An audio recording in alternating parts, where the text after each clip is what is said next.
presentes y a las personas que nos acompañan por redes sociales. Muchas gracias por acompañarnos. Realmente es un honor y un privilegio presentar la conferencia de la doctora Ana Cecilia Rodríguez, quien es miembro del número de la Academia Nacional de Ciencia, quien tiene uno de esos currículum que realmente son envidiables, no solo por sus aportes científicos, sino también sociales, por el gran compromiso que tiene con la población en general. La doctora Rodríguez obtuvo su título de medicina en 1989 y la especialidad en salud pública en 1992, ambos en la Universidad de Costa Rica. Posteriormente tomó cursos avanzados en epidemiología y estadística en el Instituto Carlos a Suecia. En 1992 se incorporó a un grupo de investigación de la Universidad Nacional de Costa Rica como epidemióloga y se desempeñó como directora del registro de cáncer en Costa Rica durante 2 años.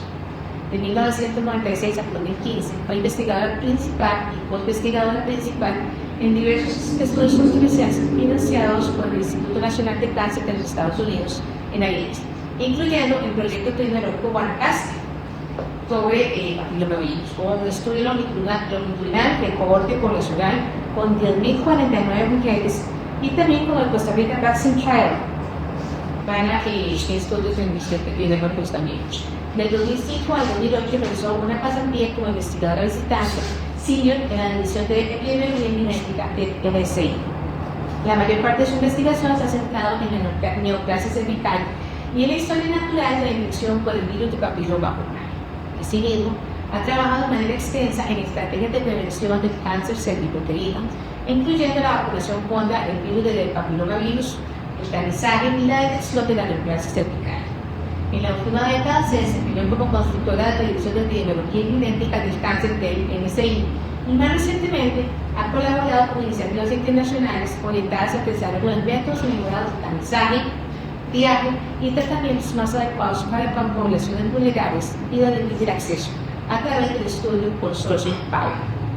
Más recientemente se incorporó a la Fundación Médicos Sin Fronteras como consultora para continuar impulsando la implementación de la estrategia FAO, que incorpora elementos de inteligencia artificial para la prevención del cáncer cervicuterino. Como la doctora Rodríguez, como les dije, es parte de la Academia Nacional de Ciencia y también del comité editorial de la revista Carta Médica Supuesto que desde el 2022 y nos va a acompañar una conferencia que es estratificación de riesgo basada en biomarcadores e inteligencia artificial. Muchas gracias. Muchas gracias, doctora Arias, pero más conocida como María Gamos. Quiero decirles que fuimos compañeras de colegio, entonces les la facilitaré. Bueno, el título parecerá un poco críptico para algunos, una cosa difícil, pero de lo que vamos a hablar es lo que ha pasado con el virus de papiloma humano y el cáncer de cuello de útero en las últimas décadas, podríamos decir. Creo que en general nos podemos identificar con que esto de la ciencia es un largo viaje, desde el descubrimiento hasta que lo podemos aplicar en el día a día. Usualmente iniciamos con una idea que logramos demostrar, luego hacemos estudios, en mi caso en población humana, pero habrá otros que es en población de peces, de bacterias, etc. Llegamos a una certeza de una causa, desarrollamos herramientas para detectarlo, para medirlo, para saber cuándo está, cuándo no. En el caso de nosotros, hablamos de vacunas, pruebas de laboratorio, pruebas clínicas, y una vez que tenemos todo ese arsenal viene la parte de la implementación. Y a veces esto, que parece lo más fácil, se convierte en lo más difícil. Porque al final lo que estamos tratando de hacer es lograr una cura para una enfermedad o eliminar un problema del mundo. Y aquí vamos a hablar sobre el sueño de eliminar el cáncer del cuello de útero, y que hoy en día lo consideramos como una meta alcanzable. Si nos vamos a la historia, desde mediados del siglo XIX, el cáncer de cuello de útero se empieza a asociar con el comportamiento sexual. había una cierta asociación de mujeres que tenían muchos compañeros, tenían más cáncer de cuello, y por el otro lado las religiosas prácticamente no lo presentaban. Había algo ahí. Bueno, estos mediados del siglo XIX, por allá hasta la década de los 70, que ya tenemos las herramientas para empezar a detectar DNA viral, antes de eso no las teníamos. El doctor Emanuel Stockhausen, quien luego gana el Premio Nobel de Medicina por este descubrimiento, detecta por primera vez ADN viral en tejido de una mujer que tenía cáncer de cuello de útero. En ese momento se pensaba que eran tal vez otros virus. Nadie hablaba del virus de papiloma porque era muy poco conocido. Luego de esa primera detección empiezan a desarrollarse entonces métodos para lograr detectar ese virus y lograr ponerle todo su nombre completo. Después de esto, empiezan en la década de los 1980 estudios para tratar, que llamamos nosotros de caso control, para ver si las mujeres que tenían el cáncer tenían ese virus, ese ADN viral. Luego seguimos lo cual demuestra. Siguiente fase fue entender muy bien si las mujeres que tienen cáncer de cuello de útero, ellas tienen más virus que las otras mujeres que no tenían cáncer de cuello de útero. Ahora, ¿qué es primero? ¿La infección con el virus o el cáncer? Y si es la infección con el virus, ¿cuánto tiempo tarda entre que se infecta y que llega a tener el cáncer? Entonces, para entender todas estas cosas, en la década de los 90 se empiezan a hacer lo que se llaman los estudios de cohorte, uno de los cuales se hicieron 5 grandes en el mundo, uno de los cuales se hizo aquí en Costa Rica y acabas de decir el nombre, que es el proyecto epidemiológico Guanacaste. Ese estudio nos permite, ese y los otros gemelos que fueron de menor duración, nos permiten aseverar que el cáncer de cuello de útero es la consecuencia final de la infección con el virus de papiloma humano. También nos permite saber, bueno, ya sabíamos que hay distintos genotipos, o sea, hay varios virus, eso es una familia, y que son más o menos 12 o 13, depende de lo que uno quiera decir, que son los que causan cáncer. En la década del 2000, ya teniendo esto muy claro, si es un virus y produce cáncer, para poder prevenir el cáncer tenemos que evitar la infección con el virus. Entonces se empiezan a desarrollar vacunas. Por una serie de buenas coincidencias, el desarrollo de esa vacuna se hace bastante rápido.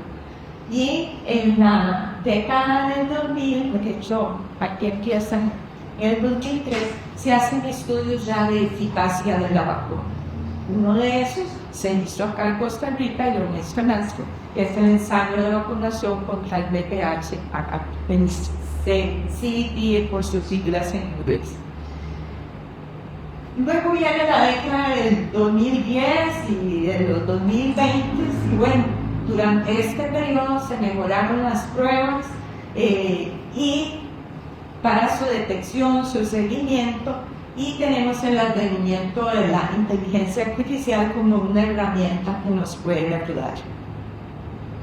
Entonces, hacia eso vamos, buscar cómo eliminar el cáncer de cuello de útero.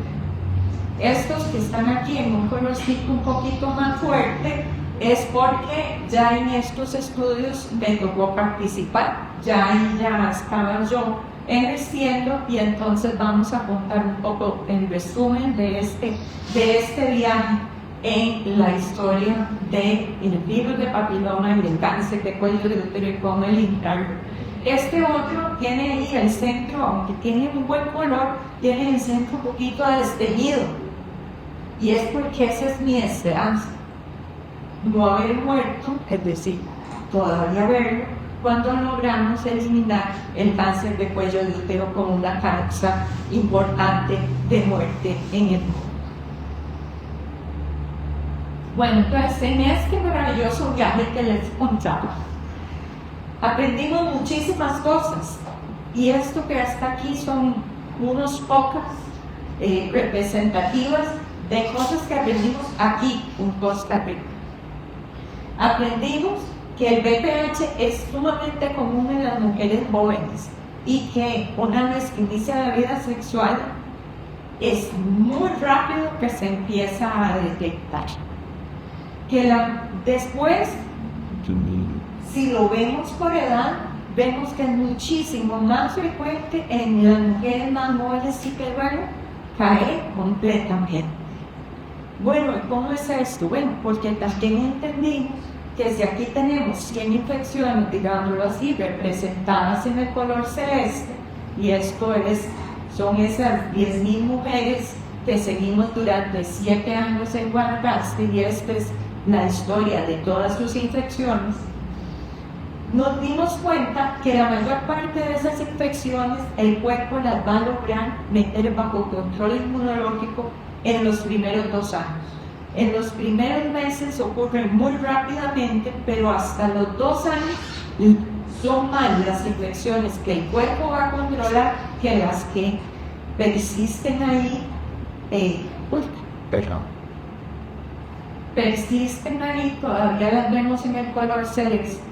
Luego de que pasan los 2 años, se empieza a ver ahí otro colorcito morado, y esas son las infecciones que no solo están ahí, sino que la mujer empieza a tener lesiones precancerosas.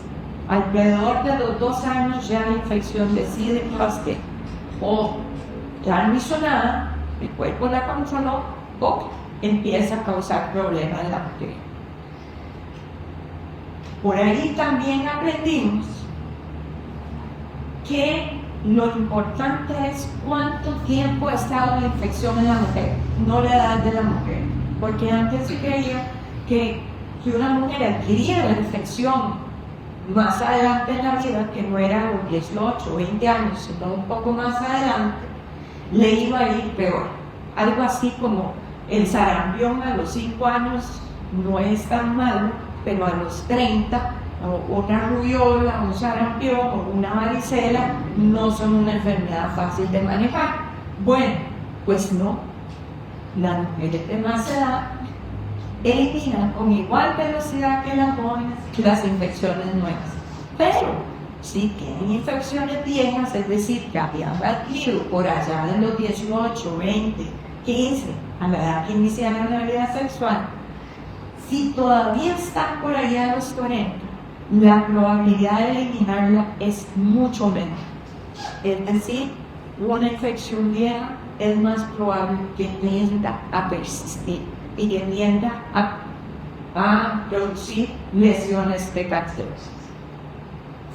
Muy bien, con todo ese conocimiento, y les decía los 12 genotipos que producen cáncer, cada uno de esos tiene un riesgo diferente. No es lo mismo tener el 16 que tener un 50.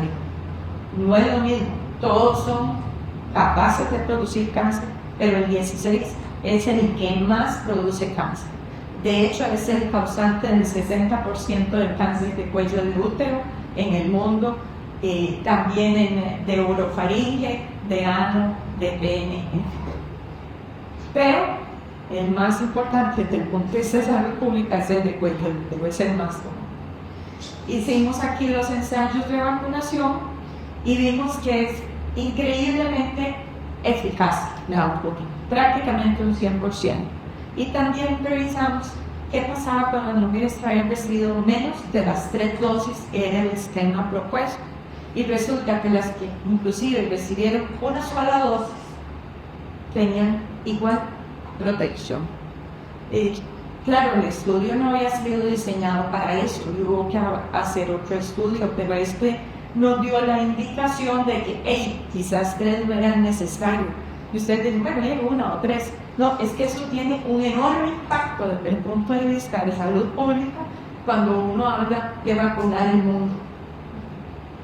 Es una tercera parte del costo siquiera de la vacuna. Pero sobre todo, cuando uno necesita vacunar hoy y que la persona vuelva 2 meses o 6 meses después, ahí es donde perdemos esas segundas y esas terceras dosis. Entonces, saber que con una es suficiente, usted solo ocupa tener contacto con ese niño o esa niña una vez en la vida y listo. Bueno, la otra cosa importante de todo esto es que posiblemente no es tan fácil leerlo desde donde están, pero esto empieza en el 2004 y creo que la última de estas está en el 2011. Bueno, y si sabíamos todo eso desde antes del 2011, ¿por qué tenemos cáncer de cuello todavía? Yo creo que es un largo viaje. Actualmente, el cáncer de cuello de útero es todavía una causa importante de mortalidad y es totalmente prevenible. Es un tremendo marcador de inequidad. ¿Por qué? Porque se puede prevenir. Entonces, ¿qué pasa? Todas estas zonas que están marcadas en rojo y todavía más oscuro por aquí África y aquí en Asia, el mayor problema es que las mujeres no tienen acceso a un sistema de donde les hagan el tamizaje, donde les hagan el tratamiento. En la actualidad muere una mujer cada 2 minutos por cáncer de cuello de útero. Y estamos hablando de algo que es terrible. Y la otra gran cosa, o terrible cosa, es que el 85% de estas muertes son en países de renta media y baja. Es decir, la distribución de la mortalidad, como la podemos ver, no es un problema de América del Norte, no es un problema de Europa Occidental.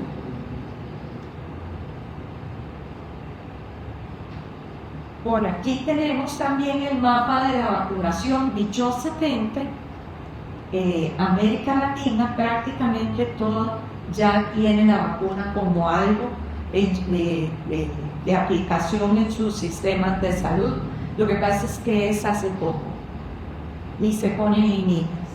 Y el cáncer, el pico de edad es después de los 40 años, de los 35, 40 años de incidencia.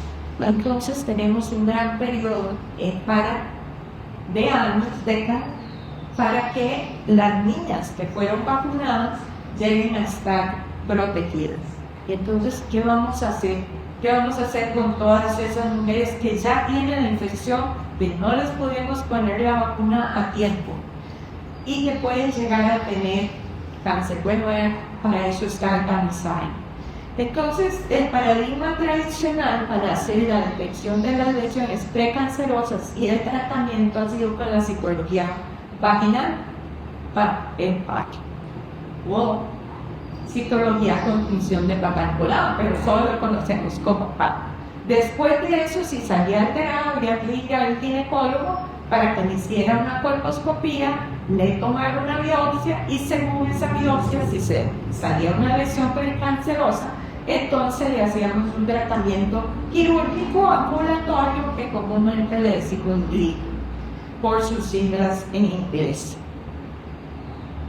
Pero esto se empieza a las finales de los 60, en los 70 incluso se inicia aquí en Costa Rica, luego ya tiene cobertura nacional, pero así pasó en muchos países en el mundo y resulta que en muy pocos países realmente funcionó para llevar la incidencia y la mortalidad a niveles bajos. Y durante estas últimas décadas también hemos estado estudiando. ¿Y por qué? Bueno, resulta que la citología es un mal método como método, aún bien hecho. Detecta el 51% de las lesiones. Estando ahí presentes, si tengo 100 lesiones y hacen PAP, y va a salir alterado o lo van a leer como alterado en el 51%. Bueno, entonces es un mal método para transar. Pero los estudios, el mundo lo asumió como algo novedoso en su momento y ahora lo tenemos totalmente establecido como el paradigma para prevenir. Lo otro es que esto de tener un ginecólogo entrenado en colposcopía y un aparato de colposcopía con pinzas para biopsia, que luego tiene un laboratorio de patología para procesar ese tejido, para que un patólogo lo lea, bueno, eso no está disponible en la mayor parte del mundo. De hecho, aún en Costa Rica, que tenemos un gran sistema de salud, hay que ir a los centros de población ya más grandes. Es decir, la mujer tiene que viajar al centro de Limón, al centro de Punta Arenas, al centro, tal vez no todo en el centro de Punta Arenas, pero, por ejemplo, en Guanacaste también que viajar a Gualiposa, Gualiveria y muy recientemente en Uciocán. Pero en el momento inicial solo había un lugar en todo Guanacaste. Y aquí solo en los hospitales ya. Ahora se pueden imaginar cómo es esto en África, nenas. No hay, simplemente no hay. Y lo otro es que había que esperar ese resultado y luego hacer el video.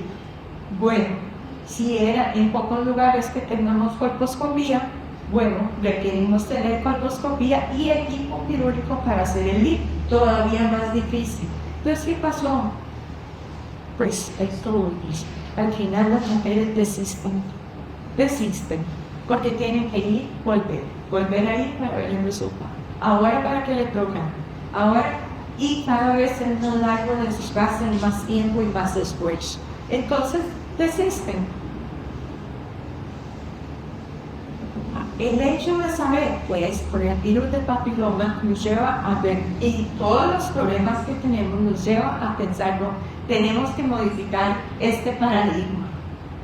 Y esto de detección y tratamiento, y esto empieza por modificar, en lugar de usar la psicología, detectemos al cosa, que es el virus de papiloma. Y entonces en los estudios logramos ver que predice mucho mejor el riesgo, porque no se le escapa ninguno. Es decir, no hay un cáncer, sino antes no había una infección. Y la otra es que si no hay infección a una cierta edad, o sea, la probabilidad de que esa mujer vaya a tener cáncer es mucho menor. Y aunque sea una mujer joven, si no tiene infección hoy, prácticamente está cubierta por 10 años de que no va a tener ninguna lesión que no sea reversible fácilmente. Entonces, ¿qué sucede primero? Que introducen esa prueba de detección de VPH oncogénico y por allá anda Costa Rica ahora en el sistema tradicional. Entonces nada más le ponen una etapa antes a lo que vimos previamente. Ahora hacen detección y a las VPH positivas les hacen el PAP. Y si hay anomalía, sigue la misma historia. Pero resulta que hay muchísimas mujeres que son positivas. Puedo decirlo de otra manera, de ser positivo por VPH a los 18, a los 20 años, 17, 16, 15, si quieren, ahí para cuando seguir. Lo único que dice es que esta mujer inició la vida sexual. Es una infección tan común que solo lo consideramos como marcador de inicio de la vida sexual.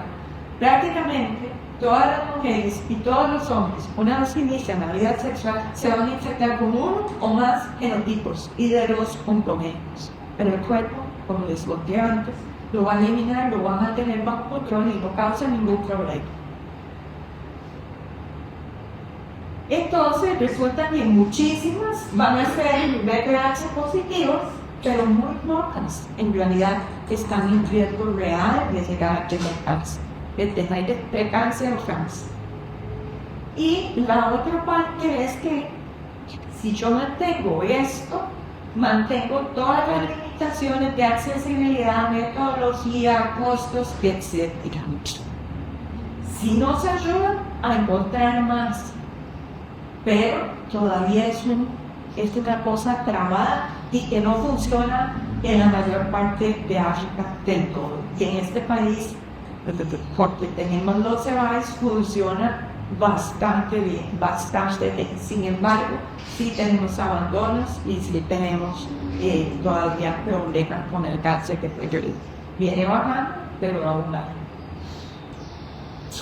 Entonces, en vista de todo esto, la Organización Mundial de la Salud hace esta propuesta para los países de renta media y baja, que es donde hay problemas con el cáncer de cuello de útero. Dice, todas aquellas que son VIH positivas, hacerles tratamiento con ablación, es decir, que no hacer cirugía, ¿verdad?, que sacamos el pedacito, sino colocar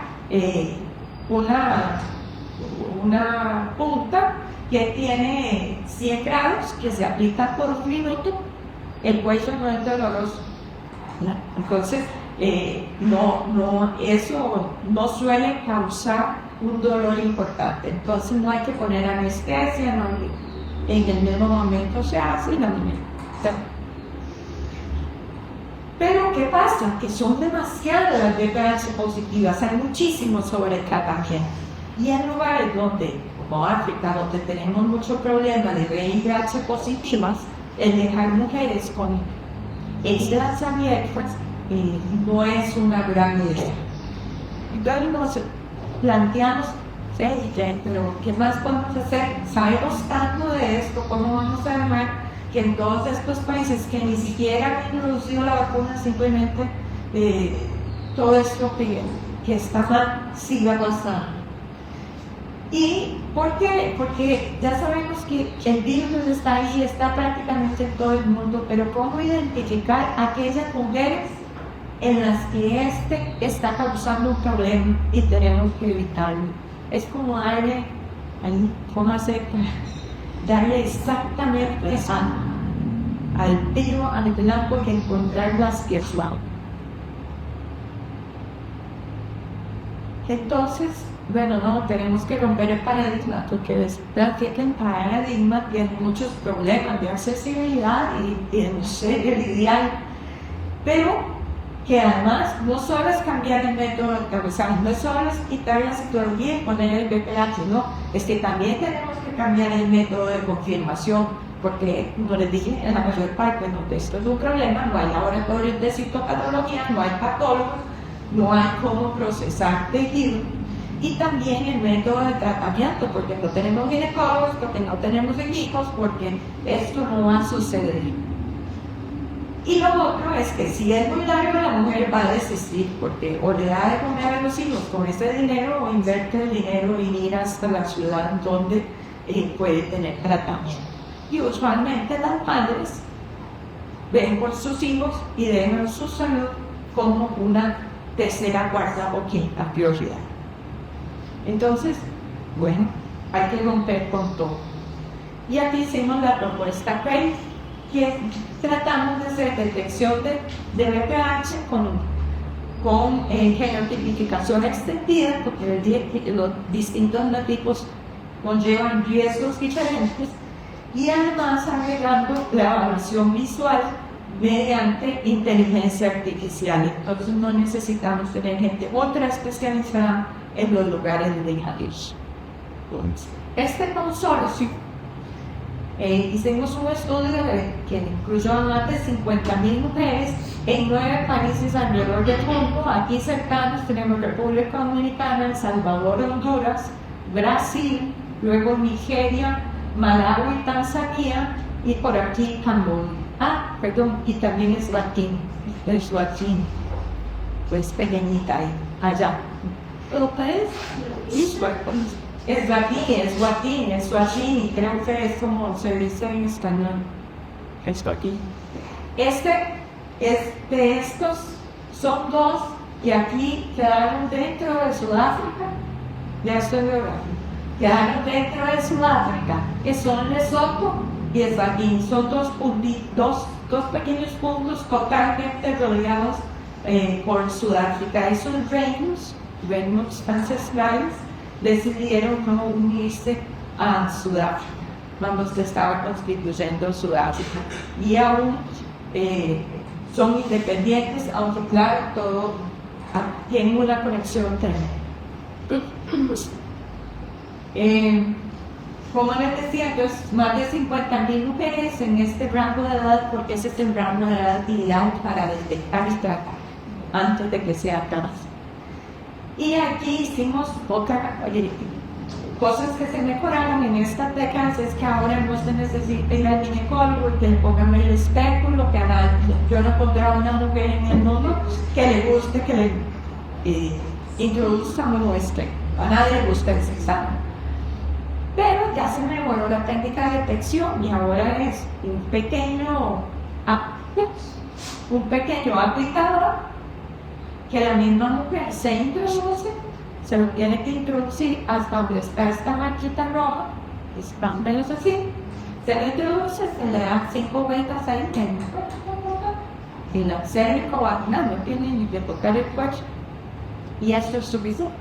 Sale y lo entrega por manda. En algunos países como Países Bajos, aquí tenemos una representante originaria en Países Bajos, luego introducen el tubito donde se vuelve a colocar este aplicador y lo mandan por correo. La mujer no tiene que ir a ningún lado, se no ocupa ningún personal de salud para hacer ese acto. Y también estamos introduciendo esto, que es un aparatito que es como este tamaño, funciona con baterías y diseñados especialmente para tomar imagen del cuello del útero, la cantidad de luz, la distancia focal, etcétera, fue diseñado para eso. Y también se diseñó un algoritmo que interpreta esa imagen. Antes lo que hacía el colposcopista, el ginecólogo especializado, ahora lo hace de inteligencia artificial. Y por supuesto, como era un estudio, nosotros tomamos biopsias, pero la idea es que esto llegue a funcionar sin tener que tomar biopsias. Entonces, aquí lo que pretendemos es hacer la predicción del riesgo para cáncer y cáncer, integrando biomarcadores, que es la detección del BPH, e imágenes analizadas por inteligencia artificial con una red neuronal convolucional que todo el mundo la resume como CNN, que tiene esta arquitectura desde 121 con una técnica para quitar y poner que se lean los nodos de distintas maneras. Se hace 50 iteraciones de esto y con una pérdida de capa ponderada cuadrática. Esa es la función matemática para morir eso. Y al final de cuentas, lo que nos dice es si esa imagen es normal o es severa, es decir, le parece que tiene algo que debe ser tratado, o bien no logra, tiene algo anormal, pero no logra saber si es de lo que interesa o no, entonces las clasifica como indeterminadas. Por el otro lado, estamos usando para la detección del BPH esa prueba que ya nos separa los genotipos que les hablé anteriormente según su riesgo, los agrupa en los que tienen más riesgo, que les decía es el BPH 16 por mucho, los de riesgo intermedio y los de riesgo muy bajo. Entonces eso nos permite hacer varias cosas, pero lo que hicimos fue, bueno, si mezclamos estos dos, entonces tenemos esta tabla de 12 casillas por 9 si yo combino estas dos, que las dos son de riesgos intermedios. Y esto es el análisis, el resultado del análisis intermedio de ese consorcio de 50.000, aquí estamos como en 25.000 mujeres prácticamente. Y logramos ver que las que son BPH 16 positivas y que el algoritmo dijo que la SMART parecía ser severa, tenían un riesgo mucho más alto que ninguna de los otros subgrupos. Luego vienen estos otros que podríamos catalogar de intermedios, que son el 16 con una predicción por el algoritmo de inteligencia artificial de indeterminado, y así vamos sucesivamente cayendo en el riesgo. Esto es la representación gráfica de estos porcentajes.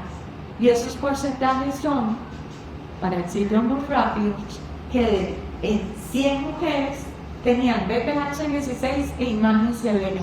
De esas 100 mujeres, con la biopsia de más, logramos confirmar que tenían lesiones ya en nivel antes de cáncer, que es lo que llamamos el DIC3, es decir, la tercera parte de esa lotería. Hasta llegar al el valor más bajo, que tienen 0. O sea, simplemente fue 0. Entonces, esto va a permitir para los lugares, los distintos lugares, según la cantidad de personal, según la cantidad de equipo que tengan, etcétera, les va a permitir decir: nosotros vamos a tratar todas las mujeres que lleguen hasta aquí, hasta este riesgo. Otros lugares dirán hasta aquí o a la mitad. ¿Por qué? Porque eso es lo que tenemos. Entonces, bueno, ahora sí ya mostramos lo que queríamos aquí. Ahora hagamos una prueba de principio. ¿Cuál es la factibilidad de hacer esto en áreas realmente remotas y carentes? Bueno, se nos ocurrió venirnos a la Amazonía brasileña, ese pequeño lugar, que es famoso por diversas cosas, pero entre otras he de decirles que es uno de los lugares con más cáncer de cuello de muerte por cáncer de cuello de útero en el mundo. Y no es porque vivan en condiciones deplorables, es que viven muy lejos de los lugares donde pueden ser tratados. Uno de los lugares es San Gabriel de la Cascada, que es su versión en portugués, y Breves. Uno está aquí, si ustedes ven aquí como una cabeza del perro, y eso está por aquí, es en la parte más alta del Amazonas, es el Alto Remedio, y el otro, que es esta isla, que es la isla de Marajó, y el pueblito es aquí Breves, que se llama Breves, que está en el estado de Pará. Eso está aquí, al frente de Belén. La isla de Marajó es la isla fluvial, marítimo fluvial más grande del mundo, como toda Brasil, siempre como más grande del mundo. Bueno, entonces, lo que queríamos ahí era, el objetivo era identificar y tratar en un mismo día a todas las mujeres en mayor riesgo de desarrollar cáncer de cuello de útero para minimizar las pérdidas. Como una vez que la tenemos ahí, lograr hacer todo este proceso, que era que ellas mismas asistieran a la autotoma, y lo hacen, damos cada una ahí a varios, a un área privada, que ellas hacen la autotoma, nos lo vuelven en una bolsita, lo llevamos al laboratorio, más o menos entre 2 y 3 horas después, sabíamos cuáles eran positivos, cuáles no. A las negativas les decíamos: usted está muy bien, que no se preocupen, no tienen nada ahora, pueden irse para su casa.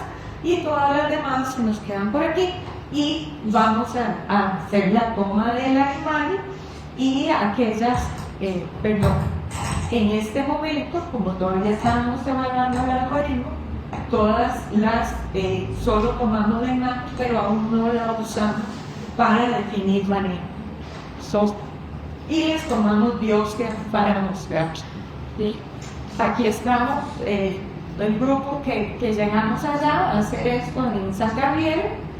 San Gabriel, para darles una idea, queda la capital del estado de Amazonas, es Manaus, que está acá, y son 852 kilómetros río a río. Bueno, eso es en línea recta, pero aquí por el río, eso es la mitad de la distancia entre San José y Manaus, ¿verdad? Y eso es para ir a la capital del estado, un buen país. Y resulta que las mujeres de esta ciudad, que si la ven no está pequeña, para poder recibir un tratamiento de tienen que viajar hasta aquí. lo más barato es irse en un ferry que toma 3 días y luego abajo en la versión rápida.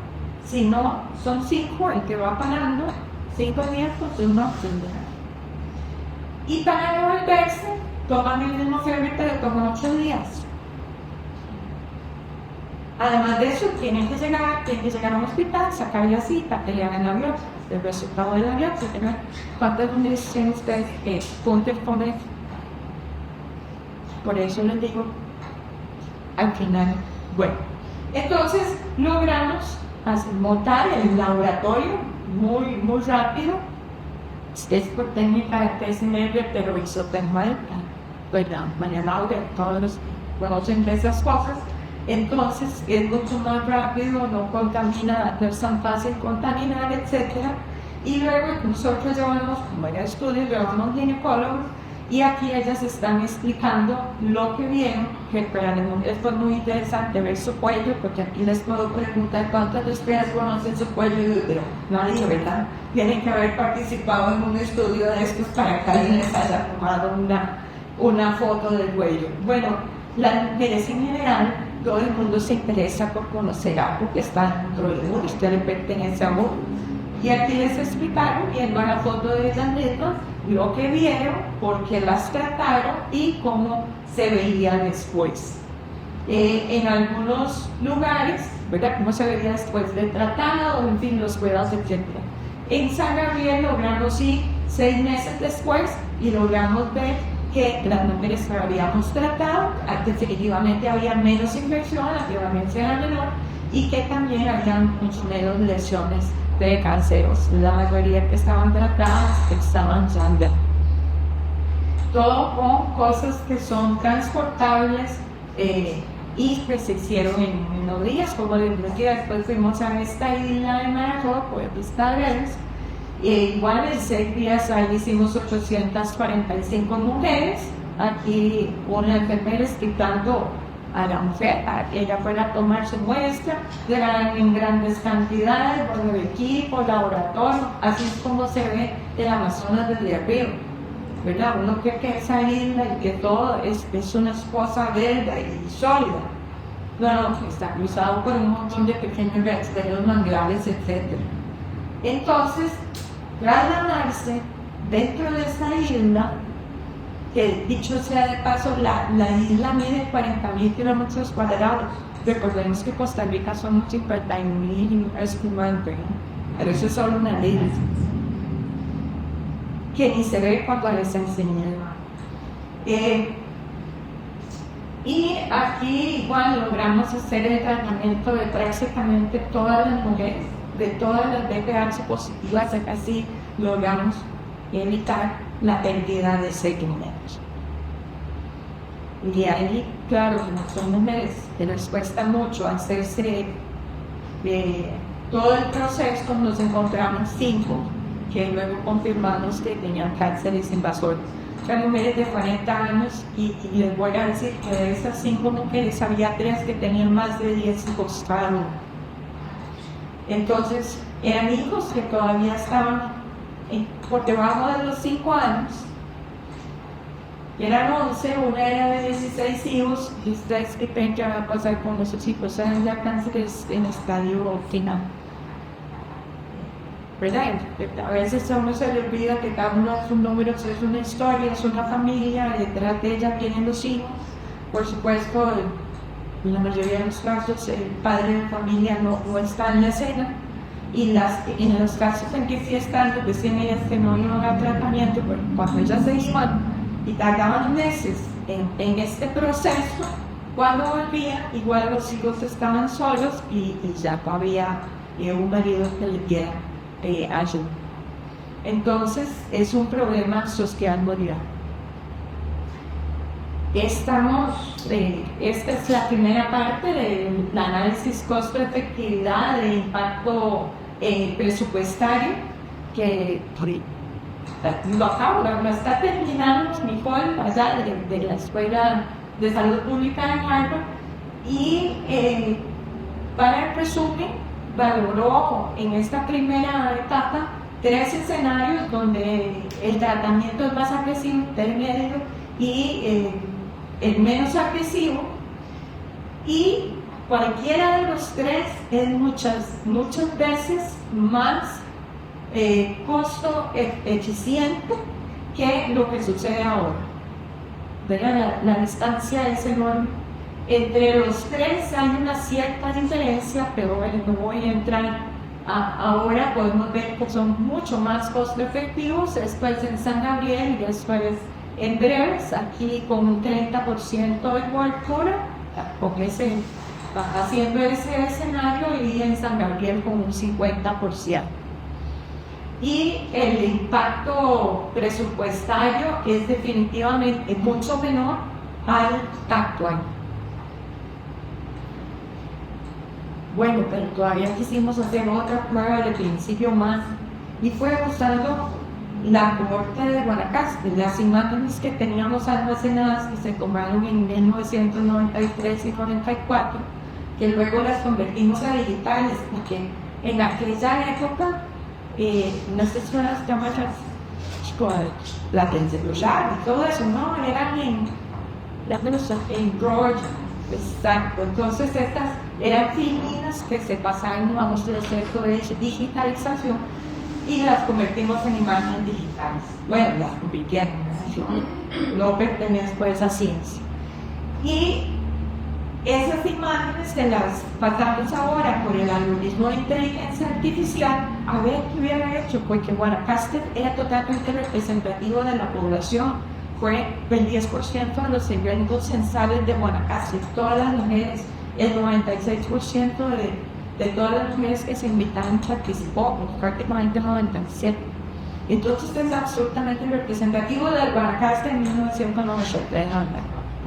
Muy bien. ¿Y qué pasó? Bueno, que también en esa población general, el algoritmo mezclado con la detección de referencia logra hacer una estratificación de riesgo muy buena, donde igual podríamos decir, bueno, solo vamos a tratar esta, el riesgo de estas es menor y el de estas es prácticamente inexistente, lo que permite acomodar para los recursos. Entonces así llegamos a este resumen. Al final lo que queremos hacer es eliminar el cáncer de cuello de útero antes de morirnos, poderlo ver. Y la estrategia esta de PACE, y que fue el título crítico de la charla, pero era contarles esta parte, que esa estrategia nos permite hacer el tamizaje, el triaje, es decir, dentro de las positivas, encontrar las que de verdad están en riesgo y llevarlo hasta donde están las mujeres de difícil acceso o en regiones de muy escasos recursos en general. Y esa estrategia nos permite una buena identificación de quiénes son los de más riesgo, una buena estratificación de riesgo mediante la genotipificación extendida y la evaluación usando el algoritmo de inteligencia artificial que corre en el mismo aparato, no necesita estar conectando a internet ni nada, corre ahí mismo. Se hizo un esfuerzo de miniaturización de tamaños para pasarlo de los grandes servidores de Harvard, que fue donde se desarrolló primero, luego lo pasamos a Colorado, a la Universidad de Colorado, porque la investigadora principal de este tema sepa el módulo de trabajo. Entonces, y de ahí se logró pasar al aparato y de funcionamiento. En ese mismo aparato se le conecta una pequeña sonda y con esa se hace el tratamiento. Y todo lo podemos hacer en el mismo día, permite un alto volumen de tamizaje y tratamiento. Como les decía, puede ser transportado. Cuando uno hace todo en un mismo día, la pérdida de las mujeres es mínima, tiene una excelente aceptabilidad y eso que vimos en Guanacaste pues permite decir que en una población general fácil vivir, no solo dentro de un estudio o una muestra específica de la población. Bueno, y en la parte final del examen de la ciencia va a ser, bueno, ¿y ahora qué? Bueno, y ahora vamos a hacer la implementación. Y eso es lo que estamos esperando y tenemos la fe de que lo vamos a lograr hacer en los próximos años. Estamos en el rango modo del contexto internacional del financiamiento para la investigación, pero esperamos lograrlo y no en un plazo muy largo. Muchas gracias.